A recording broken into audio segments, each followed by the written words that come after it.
muchas gracias, María Eugenia, por la introducción. 2 segundos para decir que estoy encantada de estar aquí 12 años después, volver a ver a nuestros colegas, los evaluadores de los distintos países y a tantas entidades amigas y a tantos donantes amigos. Bueno, no quito mucho más tiempo. Creo que esta es una de las mesas más esperadas, seguramente por parte de las ONGs, y vamos a ver si en 30 minutos, con estos 3 donantes institucionales que tenemos aquí sentados con nosotros en la mesa, podemos conocer los diferentes enfoques de cada uno de ellos. Vamos a comenzar con Celestino, de INECO, que es una empresa y además es una empresa pública. ¿Cómo selecciona INECO a las ONGs? ¿Y cómo?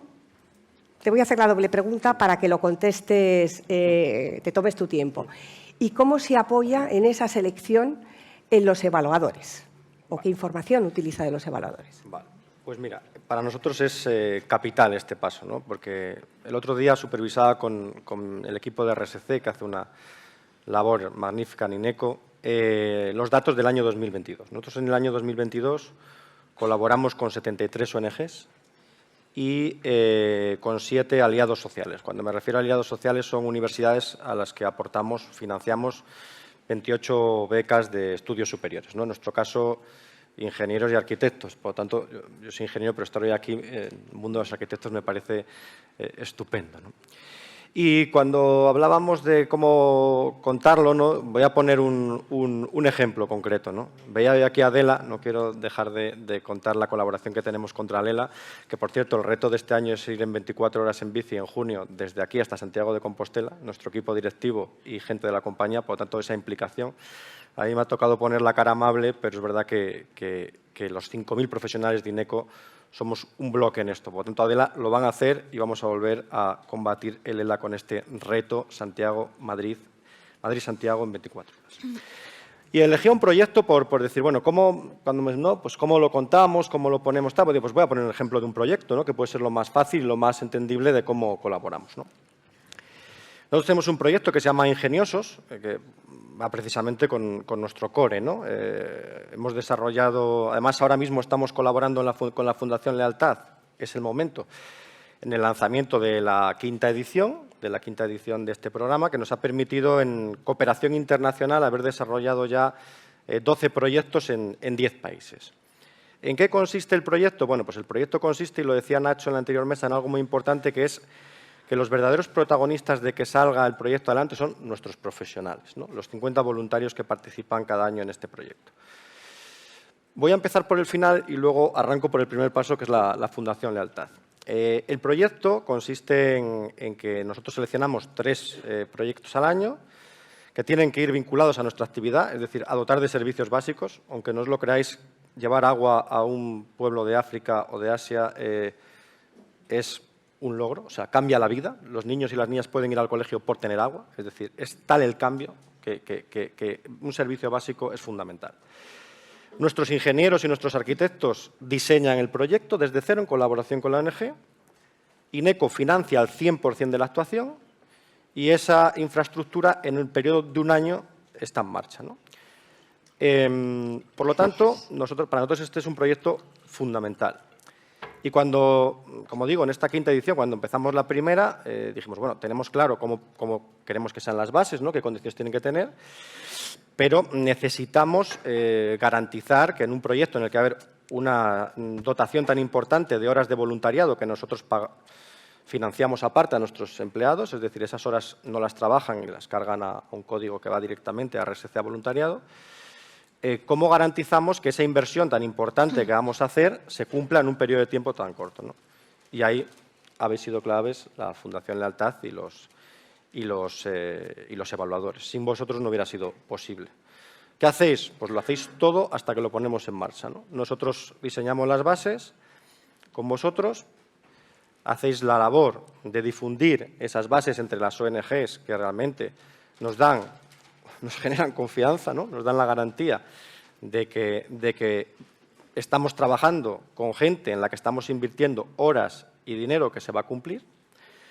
Y realmente, al final, cuando nos pasáis esas ONGs, nosotros ya hacemos una selección interna, generalmente dando participación a nuestros empleados, y empezamos a trabajar. Por lo tanto, para nosotros es fundamental vuestra labor. Voy a dar un caso, no voy a dar el nombre, en una ocasión surgió un proyecto muy interesante. Como os digo, hemos hecho desde llevar agua a un pueblo, poner placas solares en un colegio, hacer una aplicación para combatir la ablación en Kenia. Llegó un caso en el que había una ONG que nos parecía el proyecto muy bonito, pero no cumplía las características para formar parte de la Fundación Lealtad.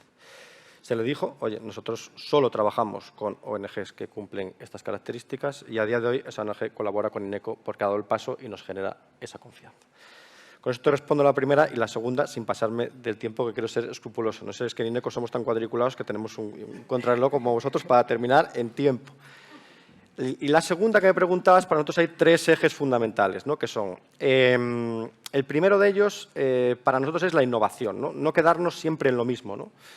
Es decir, tenemos proyectos core como este, que llevamos 5 ediciones, el que hacemos con la Fundación Adela, la colaboración de donación de sangre, bueno, varios. Pero queríamos innovar. Entonces, este año, por primera vez, en el año 2023, vamos a poner en marcha un nuevo modelo de innovación, un espacio, ¿no?, en el que la gente va a poder aportar, cualquiera de los 5.000 empleados de INECO, van a poder aportar proyectos nuevos de RSC, que vamos a seleccionar a través de un jurado de un comité de innovación, donde también hay expertos externos, para no solo tener la opinión de dentro, sino tener la opinión de fuera. Y eso nos va a permitir poder tener más, ¿no? El segundo eje es el del equipo, capital humano. Es decir, como decía yo, hoy aquí me ha tocado venir a mí, pero sí que creo que hablo en nombre de los 5.000 profesionales de la compañía que tienen una implicación total. O sea, el auténtico corazón del RSC de INECO son sus empleados. Son 4.000 horas de voluntariado al año que dan ellos inscribiéndose voluntariamente. Donan, hacemos campañas de donación en las que ellos doblan la cantidad que ponemos. Es decir, ellos son realmente el motor y el corazón de estas iniciativas. Y, por último, nos queda lo más importante de estos ejes, como me preguntabas, que es el de los evaluadores. El de cómo garantizamos nosotros que todo este esfuerzo de horas de financiación tenemos la certidumbre de que va a cumplirse. Y más, como bien apuntabas, siendo una empresa pública en la cual la eficiencia y la excelencia es uno de nuestros principales ejes estratégicos. Es decir, la eficiencia y la excelencia no entra a discusión. Es decir, es algo que se cumple sí o sí. Entonces, necesitamos garantizar que todo lo que ponemos en marcha con esas 73 ONGs y con esas 7 universidades, tenemos una garantía, ¿no? Nada en la vida es 100% perfecto, pero una garantía casi plena de que se cumple. Y gracias a la labor de los evaluadores lo cumplimos.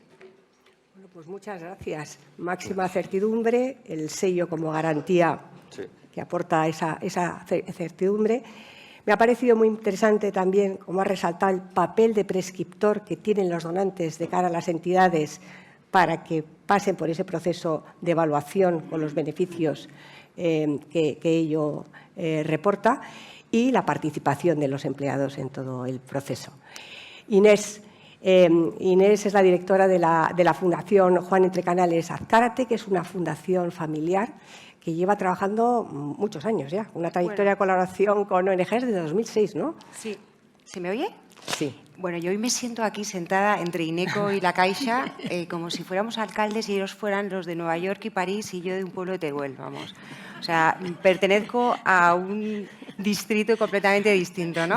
Somos muchos menos los que trabajamos, tenemos menos recursos económicos, somos una fundación que tiene una identidad distinta, ¿no? No es una corporativa ni pertenece a un gran banco. Pero debo decir que nuestra identidad, que es una identidad de fundación familiar, no tiene nada que ver con Acciona, ¿no? Acciona tiene una actividad social distinta a la que tiene la fundación que yo represento, aunque tenga un nombre empresarial. Nos pusimos a pedalear hace 17 años. Recuerdo que una de las primeras llamadas que hicimos fue a Patricia de Roda y a María Eugenia Larrégola y nos dieron una ayuda importantísima, pues nos ayudaron a empezar a aprender, a analizar, a preguntar y a ver cómo podíamos, qué propuesta de valor teníamos como fundación, ¿no? Y cómo podíamos contribuir a lo que pretendemos, que es ser una especie de levadura dentro del tercer sector, ¿no? Y tenemos 17 años, de los cuales podría decir que los 2 primeros fueron learning by mistaking, más que learning by doing, ¿no? Pero que fuisteis muy importantes. Entonces, la pregunta es, ¿le dais importancia a los evaluadores? Sí, muchísima importancia. ¿Le dais importancia a los sellos? Muchísima importancia. Salvador, tú decías, España no está preparada todavía para hacer una lista, ¿no? Lo has llamado... exactamente. Bueno, pues yo lo hago. Pero claro, con muchos menos medios de como lo podríais hacer vosotros, ¿no? Y te diría que como entidad donante aspiraría a que hubiera no solamente una Fundación Lealtad, sino 2, como hay en Estados Unidos, y que además hicierais ese, ¿cómo lo habéis llamado? Exactamente la palabra era rating, perdona, que no. Porque nosotros hacemos rating. Cuando las entidades donantes nos piden ayuda, lo primero que hacemos es analizar y evaluar, siguiendo un poco el mismo modelo que nos enseñó Fundación Lealtad, con los 9 principios de transparencia y buenas prácticas, haciendo un cuestionario en el cual aplicamos el filtro a la entidad social. Nosotros apoyamos proyectos, pero el primer foco de análisis sería la entidad social. Esa entidad social tiene que corresponder y responder a una serie de preguntas que no voy a abundar sobre ellas, pero que son las típicas, ¿no? Te auditas, quién, tienes un certificado que garantice tu calidad de la gestión. Si lo tienes, ¿desde cuándo? ¿Cómo es tu gobierno? ¿Cómo te gobiernas? ¿Cuáles son los porcentajes que tienes de financiación privada, pública, propia? ¿Tienes socios? ¿Tienes voluntarios? Bueno, pues tenemos con eso una foto fija. Diría que frente a lo que es habitual en los cuestionarios, disculpar, hemos ido aprendiendo que era muy importante lo que nosotros preguntábamos para transformar el sector. Si yo le pregunto a una entidad, cuéntame quién actúa contigo en tu sector y geografía y en qué te diferencias de ella. ¿Cuál es tu teoría de cambio que comentaba antes Nacho? ¿O cuál es tu propuesta de valor? Ante esa pregunta que le damos muchísima importancia en el primer filtro, nos sorprende cómo las entidades del tercer sector, fundamentalmente en España, o son poco generosas contestando, o no tienen muy claro qué otros actores actúan, o no tienen muy claro en qué se diferencian y cuál es su teoría de cambio. Y la siguiente pregunta, que es ¿en qué te diferencias? ¿Cuál es tu propuesta de valor? Nos cuesta entender cuáles son las diferencias. Creo que hay una área de mejora importante. Y la siguiente pregunta, que es en el cuestionario, ¿trabajas en alianza con ellas? Habitualmente sí pertenecen a redes y plataformas, pero es poco habitual que trabajen en alianza, es decir, que enfrenten una causa conjunta. Vamos a poner por caso el barrio de Tetuán, son 4 entidades las que vienen a preguntarnos si les podemos apoyar, tratan a los mismos hijos, a las mismas familias, a las mismas madres y padres, y la realidad es que pertenecen a una plataforma, pero no trabajan de una manera colectiva. Y realmente desde la Fundación lo que estamos intentando impulsar a través de estos cuestionarios es plantéate un cambio de mentalidad, un cambio de mirada, proponte el trabajar de manera aliada, ¿no? En una sociedad cada vez mucho más participativa y por tanto, hazte esas preguntas para ver si podemos conseguir dentro de unos años tener muchos proyectos que nos soliciten varias entidades sociales y a las cuales varias organizaciones donantes podamos sumar esfuerzos y realmente mover, ¿no? ese muro de la pobreza mucho más allá, mucho más lejos, ¿no? No sé si me estoy enrollando, pero básicamente hacemos 3 análisis. Uno, la entidad social, donde metemos esas 2 preguntillas que generalmente fallan y les damos mucha importancia. Nosotros sí que trabajamos con entidades que no están acreditadas hasta los 7 años. Es decir, cuando tú tienes 7, 8 años, o estás acreditada o te tienes que acreditar. Impulsamos mucho también la acreditación, preguntando, ¿eres una entidad que tiene el sello de la Fundación Lealtad? Bueno, pues el que contesta no, probablemente lo siguiente que hace es ver qué es Fundación Lealtad. Coincido con Celestino en que yo creo que el mejor prescriptor de un evaluador es una fundación donante. Y pues nosotros estamos muy a favor de la evaluación y además entendemos que la evaluación, y eso es algo que me lo enseñó Fundación Lealtad hace 17 años, no es un área única de fiscalización a la entidad, sino que es una oportunidad para que la entidad mejore prácticas y avance, con lo cual nuestro interés está en dar soporte a ese tercer sector, a que se profesionalice, a que mejore. ¿No? Nacho decía que no vengan las empresas a decirnos cómo tenemos que hacer las cosas. Yo creo que en el tercer sector hay muchísimo talento, pero muchas áreas de mejora. Fundamentalmente, un área de mejora es que se dejen evaluar, que no tengan miedo, que tendrán una oportunidad para mejorar, por un lado, y por otro lado, a empezar a trabajar de manera colectiva, o sea, no en una red o plataforma, no crean, sino alianzas verdaderas, ¿no? Muchas veces declinando la marca, que es que el mundo de la marca y el mundo del orgullo, ¿no? de tus valores, hace que sea muy difícil esa convivencia, ¿no? Y esa generación de como uniones temporales, ¿no? Como las UTEs, ¿no? que son las que hacen realmente posible pues, el tren que pasa por debajo del Canal de la Mancha. Es porque básicamente una empezó a dragar por un lado y la otra por el otro extremo, ¿no?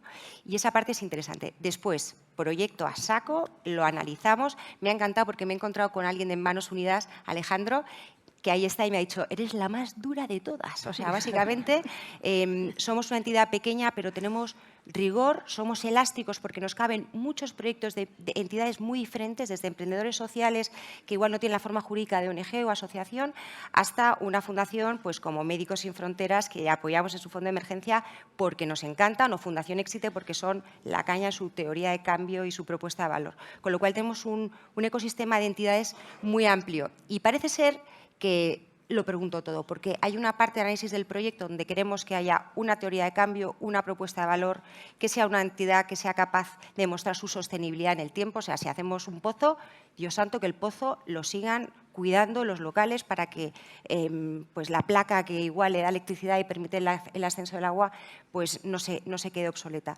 Acompañamos a las entidades una vez hemos hecho el due diligence, porque nos cuesta muchísimo esfuerzo, tenemos pocos recursos, entonces las intentamos acompañar 3 años.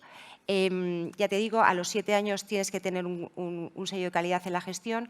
En relación a la financiación, nos preocupa ser los únicos que financiamos, pero entendemos que si es una startup social, que también tenemos una parte del presupuesto dirigida a ese tipo de entidades. Y por aquí he visto a Pablo Horsaman, que cuando vino a vernos hace, no sé, 8 o 9 años, para mí era una startup social, era una aventura, era una inversión social de muchísimo riesgo y tengo el gustazo de decir que les han dado el premio UNICEF, con lo cual pues es generalmente inversiones de riesgo, inversiones sociales de mucho riesgo, pero si haces un buen due diligence y en ese punto analizas muy bien la capacidad y el liderazgo de la persona que lo va a impulsar, ahí aplicamos un poco el modelo de Ashoka, de la Fundación Ashoka. Yo soy vicepresidenta de Ashoka, me ha ayudado muchísimo a entender en dónde está el emprendedor con capacidad de hacer un cambio sistémico.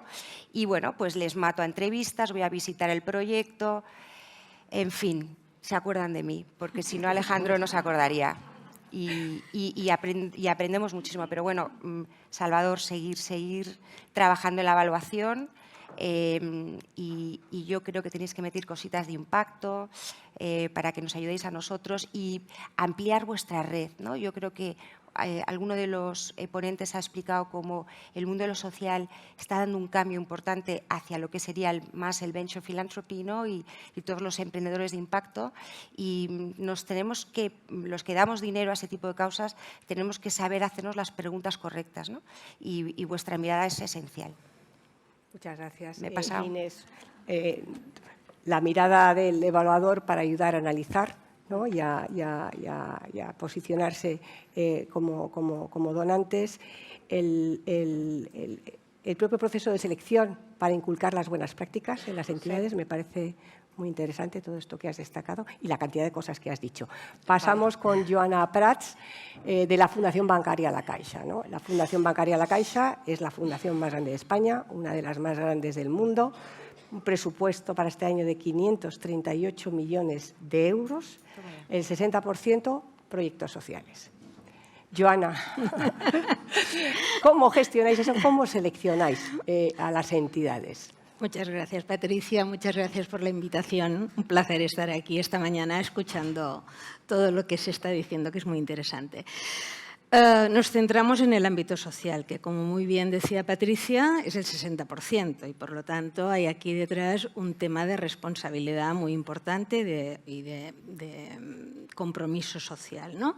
Todo lo que hacemos evidentemente está enmarcado, está en base a nuestra misión, que es contribuir a construir una sociedad mejor dando oportunidades a las personas que más lo necesitan. Y esto es lo que nos genera o nos marca las actuaciones. En el ámbito social, y voy a ir muy rápido, pero son dos bloques distintos. Por un lado, nosotros diferenciamos los programas propios, es decir, qué líneas de actuación impulsamos desde la propia fundación, que son 4. Lucha contra la pobreza infantil, inserción laboral de colectivos vulnerables a través del programa Incorpora, atención al final de la vida y programa de mayores, uno de los más antiguos de la entidad.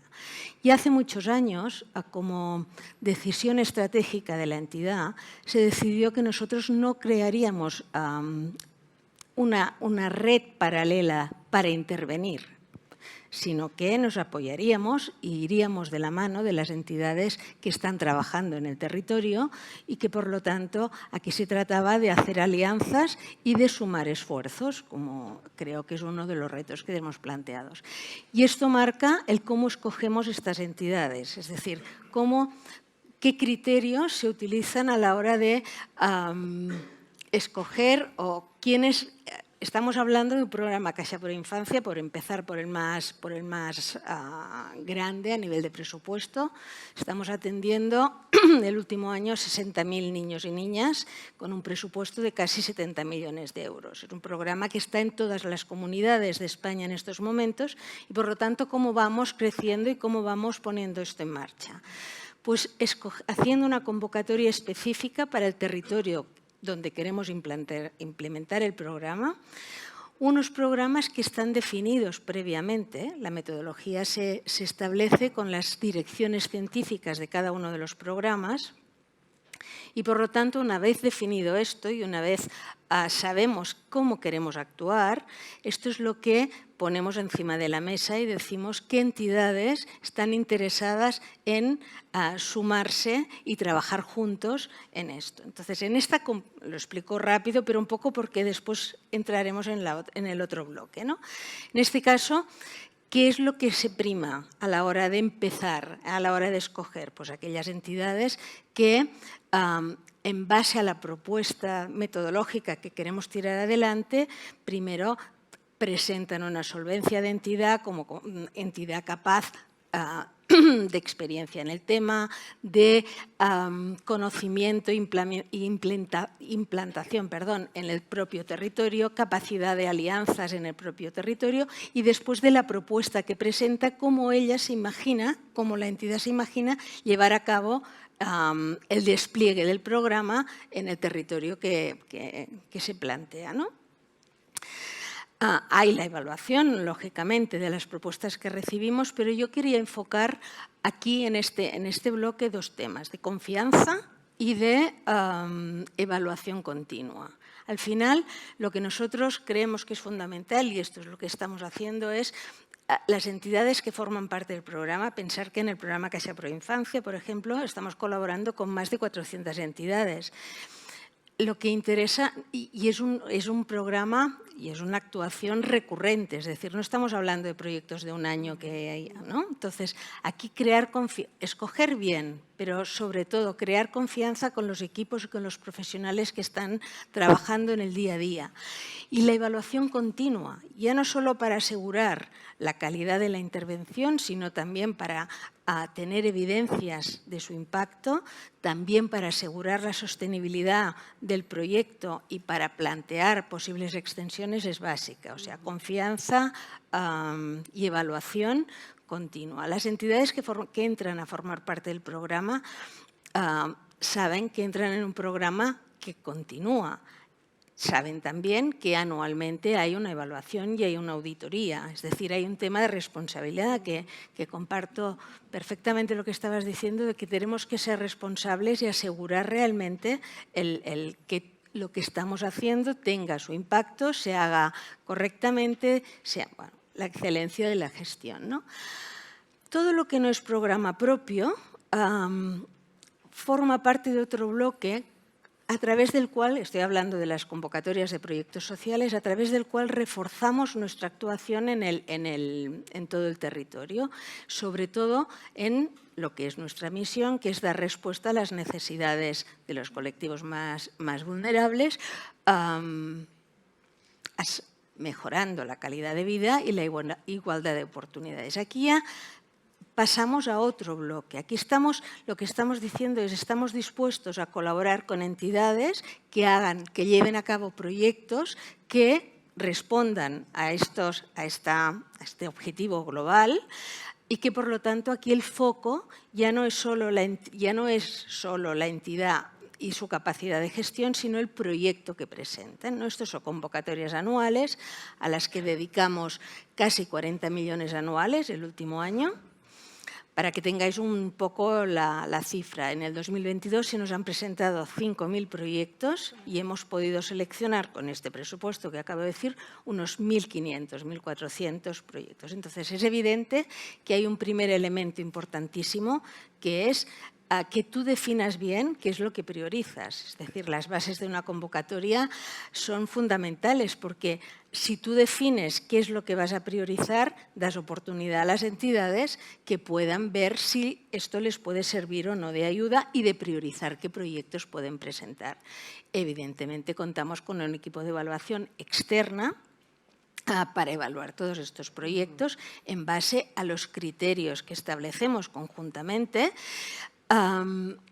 y que se tiene en cuenta la entidad y el proyecto, las dos cosas. Nosotros vamos, a lo largo de los años, vamos afinando, vamos adecuando también a las nuevas realidades y a los nuevos retos. Pero al final, en estos momentos estamos en un 12-88, es decir, 12% a la entidad, 88% al proyecto. Hemos ido ajustando esto, pero al final es evidente que todas las entidades que forman parte que presentan su proyecto han de estar constituidas legalmente, han de tener los mínimos aspectos legales. Seguro el registro correspondiente, estar al corriente de los pagos, de tributos, etcétera, ¿no? Pero más allá de esto, ¿qué tenemos en cuenta de la entidad? Pues una entidad sin ánimo de lucro, una entidad transparente, la transparencia, ¿qué se valora? La transparencia, la base social, el voluntariado, la viabilidad de la entidad. Pero luego ya nos enfocamos en el proyecto. Y en el proyecto sí que es muy importante. ¿Y cómo lo hacemos? ¿Cómo evalúan los evaluadores? Por el formulario. Igual que decía Inés, hay un formulario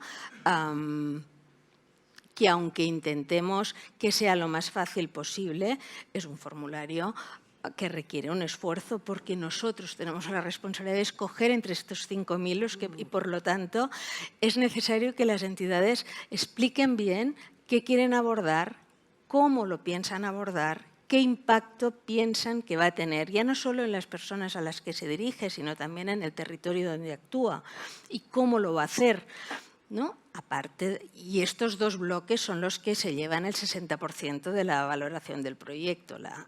¿Qué quieres abordar? ¿Cómo lo piensas hacer? ¿Qué planificación? ¿Y cómo vas a medir? ¿Cómo vas a hacer este seguimiento, ¿no? Evidentemente, el presupuesto, la viabilidad futura del proyecto, la sostenibilidad, son aspectos que tenemos en cuenta porque a la hora de elegir tienes que ser capaz de valorar aquellos proyectos con más potencial, ¿no? Globalmente. Hemos añadido en esta fase, esto es una primera fase técnica y hemos añadido este año algo que creo que ayuda y que a nosotros estamos satisfechos, que es los proyectos mejor puntuados pasan a una fase de evaluación territorial. ¿Qué quiere decir esto? Nuestras convocatorias en estos momentos están por comunidades autónomas y, por lo tanto, también nos parece importante que, más allá de lo que las entidades escriben y presentan, que obviamente es el punto de partida, tener esta mirada de cercanía en el territorio, con quién colabora, cómo se establece, cómo se aborda el reto que quieren abordar en este territorio, no siempre en todos los territorios es lo mismo, y cuál es el papel de esta entidad en el territorio. No me alargo, pero un poco Luego si hay preguntas. Yo te quería preguntar también, porque esto es una de las cuestiones que siempre se preguntan las entidades, ¿no? Cuando no se les concede la ayuda. Es decir, cuando no se les concede la ayuda, en la Fundación La Caixa, ¿dais feedback a las organizaciones? Sí, este es un tema que siempre es el que a mí personalmente me ha preocupado más. Yo siempre he dicho a todos, a mis equipos, tenemos que ser objetivos, transparentes, pero hemos de ser capaces además de demostrarlo y de explicar, ¿no?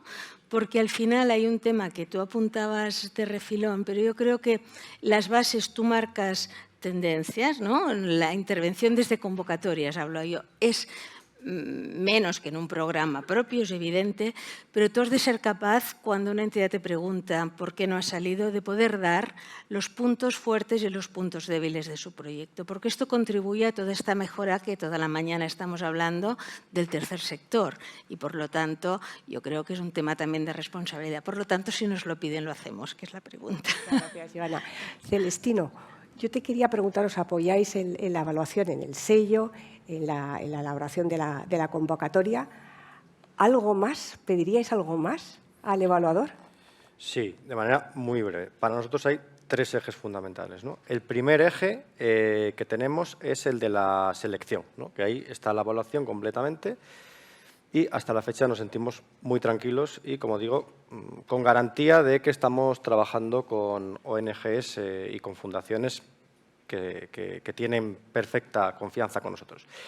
El segundo es la relación con la ONG, ¿no? Yo antes escuchaba a Nacho y es verdad, nosotros hay veces que llegamos a la ONG, ¿no? Y bueno, pues nos venimos un poco arriba, ¿no?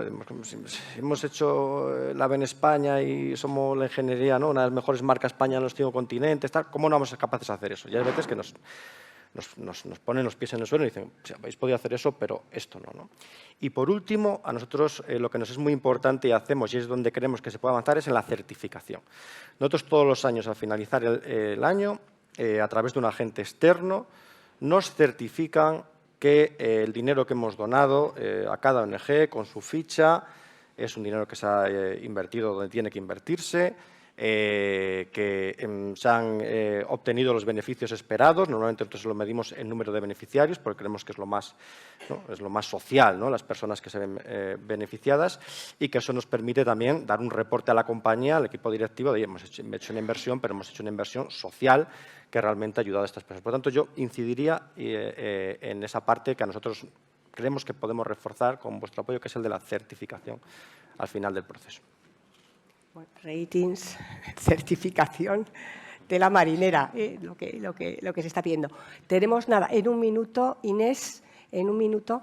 Yo quería preguntarte si en entornos de donantes institucionales similares a vuestra fundación intercambiáis también información sobre la relación de las ONGs como elemento también generador de confianza, ¿no? Lo que ha sido vuestra propia experiencia. Sí, la Asociación Española de Fundaciones está La Caixa,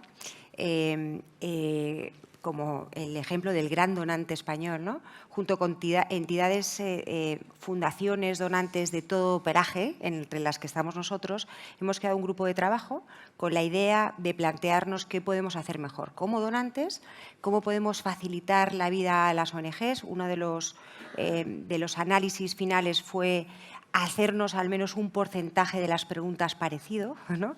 Para que la labor que tiene que hacer la entidad que contesta todos esos formularios tenga una guía más o menos clara. Yo creo que ahí los evaluadores podríais ser magníficos, ¿no? Como aliados a la hora de plantearnos que si bien La Caixa, mi fundación o la vuestra es distinta, probablemente hay un porcentaje muy elevado de preguntas que debiera ser muy parecido y formularlas de esa manera.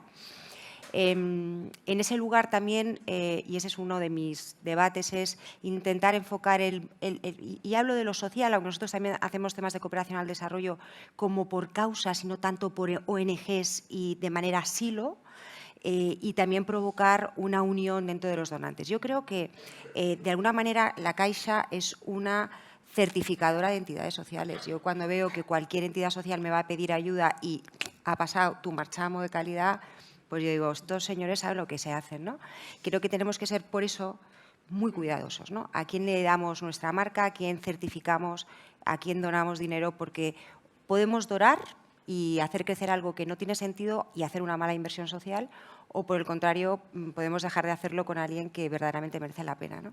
Por eso creo que es importantísimo que los donantes nos hablemos, veamos cómo estamos analizando el sector, cuál es, desde tu observatorio, que es inmenso, y el mío, que es enano, ¿no?, cuáles son las tendencias y compartirlo. O sea, que formar parte de foros en los que realmente se distribuya y se intercambie esa información, yo creo que va a mejorar el tercer sector. Digo que el tercer sector mejora si nosotros somos mejores donando, ¿no?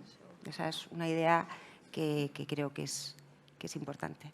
Pues muchas gracias. Hemos acabado justo ahora mismo. O sea, Justo en tiempo, se ha para que levantado yo María lance. Eugenia, contadora cero, y acabamos de Me ha terminar. encantado lo del cronómetro, Fenomenal. porque a mí siempre me No me da llaman tiempo a raro, resumir, porque no, me ha pero encantado. vamos. o sea, Vamos, ha sido- vamos en tiempo. Muchísimas gracias. Os traslado, agrupando un poco temas, han preguntado muchísimo por los criterios de evaluación y demás. Creo que habéis ido contestando a ellos.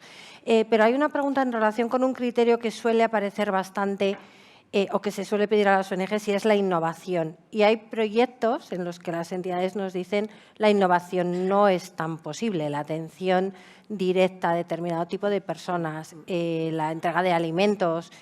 Hay necesidades, hay proyectos que no tienen ese componente innovador. ¿No tienen posibilidad?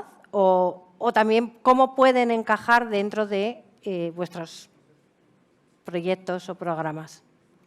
Tema innovación. Os lo dejo abierto. Quien quiera Joana, contestar si quieres, primero.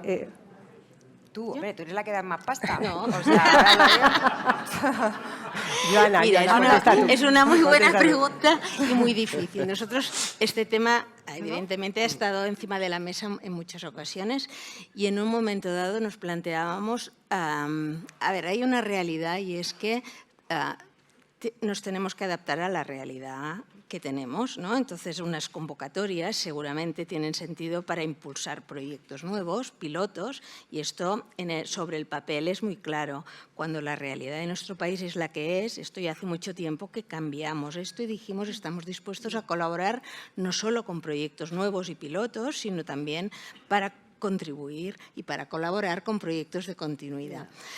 ¿Qué pasa con la innovación? La innovación un poco también está aquí encima. Es decir, si tú priorizas la innovación, como muy bien dicen, ¿no?, hay temas que ya nos gustaría que tuviéramos asentados y que no fueran necesidades y que pudiéramos abordar solo innovación social. Por lo tanto, nosotros no tenemos un criterio específico de innovación social, sí que tenemos unos premios en los que reconocemos los proyectos más innovadores, pero esto no forma parte del criterio de selección, solo con innovación.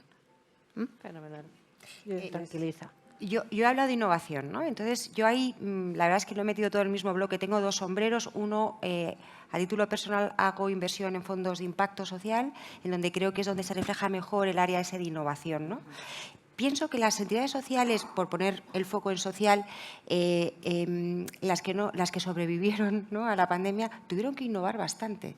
Y para mí innovar en el terreno de lo social no es inventar la rueda. O sea, nosotros damos muchas comidas y muchos bocatas y hacemos cosas, pues eso, para poder seguir tirando. Pero es cómo lo haces de manera distinta. Por ejemplo, si la idea es seguir con el tema de los comedores sociales y de los albergues, o empezamos a invertir en una plataforma que es una Socimi que plantea el Housing First con una colaboración de socios, de inversores. Para mí eso es innovación social y lo que sacas es a una persona sin techo de la calle y eso es innovación, ¿no? Es decir, que hay determinados servicios que se pueden dar desde una perspectiva innovadora y que estás siguiendo y que estás dando de comer, porque igual lo que haces es que a la persona que le das de comer no le haces hacer una cola, porque realmente lo que le das es un bizum, ¿no? Y se ha ahorrado la cola y ha podido ir al INEM y ha podido intentar reconstruir su vida. Yo diría que hay proyectos que dentro del terreno de lo muy asistencial pueden ser innovadores cuando incorporamos una mirada distinta y nosotros lo premiamos. Y hay gente que se le ocurren cosas alucinantes y dentro de la innovación y de cambio sistémico y que lo petan, os animo a que miréis a los emprendedores sociales de Ashoka, que realmente se les ocurren cosas realmente innovadoras. Y con esto a full con las entidades que hacen el business as usual, como puede ser Médicos Sin Fronteras, pero que innova constantemente, porque es que si no os saldríais del mapa y os acabaríais siendo sustituidos por otros, ¿no? O sea, yo creo que hay mucha innovación que reside muchas veces en el micromanagement, en la capacidad para cambiar cosas, ¿no? Y eso es innovar. Vale, la Hay una segunda pregunta. Sí, agrupo Perdona. una No, última no te preocupes. pregunta. Tiene que ver con la carga administrativa que supone el trabajo tanto de presentar como de rendir cuentas y si eso es algo que os preocupa, que suponemos que también nos genera carga administrativa a vosotros, pero si estáis trabajando en esa línea en alguna manera por lo que transmiten varias entidades a la hora de presentar proyectos. Sí, nosotros es verdad que hemos ido a digitalizar, ¿no? Y lo enlazo con innovar, ¿no? Porque yo creo que creer es crear y para crear hay que generar espacios donde la gente pueda innovar. Innovar no siempre es triunfar, muchas veces es fracasar, pero es dejar el germen para tirar hacia adelante. Entonces, nosotros, por ejemplo, cuando hablaba de innovación, de abrir ese espacio, lo hacemos porque precisamente en esto, en la carga administrativa, mira, pone otro ejemplo, pero creo que este viene bien. Pues es verdad que ¿no? yo dirijo uno de los proyectos, los proyectos de ingenieros, el equipo directivo, tenemos que colaborar en cada uno de ellos. A mí me ha venido muy bien porque he refrescado lo del cálculo de estructuras, que hacía mucho que no. Pero lleva una carga administrativa porque tienes que supervisar, ver las certificaciones que te manda tu equipo de ingenieros, firmarlo, pasarlo a pagos, etcétera. Y uno de los proyectos innovadores que hemos hecho ha sido digitalizar todo ese proceso, robotizar el proceso. Entonces, claro, un tiempo que también es importante, porque es un tiempo que, oye, no nos engañemos, es un tiempo que los equipos dedicamos a voluntariado, quitándolo de la actividad productiva, ¿no? Entonces, si podemos, no para ganar tiempo productivo, sino si podemos tener más horas de voluntariado por haber digitalizado y robotizado procesos, pues nos favorece. Por tanto, nosotros estamos haciendo eso, pero creo que es muy importante dejar a la gente pensar. Y para dejarla pensar hay que darle tiempo y espacio. Y la única manera de innovar es darle tiempo a la gente para que haga propuestas nuevas. Porque es verdad que hay cosas que las hacemos como siempre y funcionan muy bien, pero para seguir evolucionando hay que pensar y hay que innovar. Fenomenal. Pues muchísimas gracias. Creo que era una de las mesas más esperadas. Mil gracias.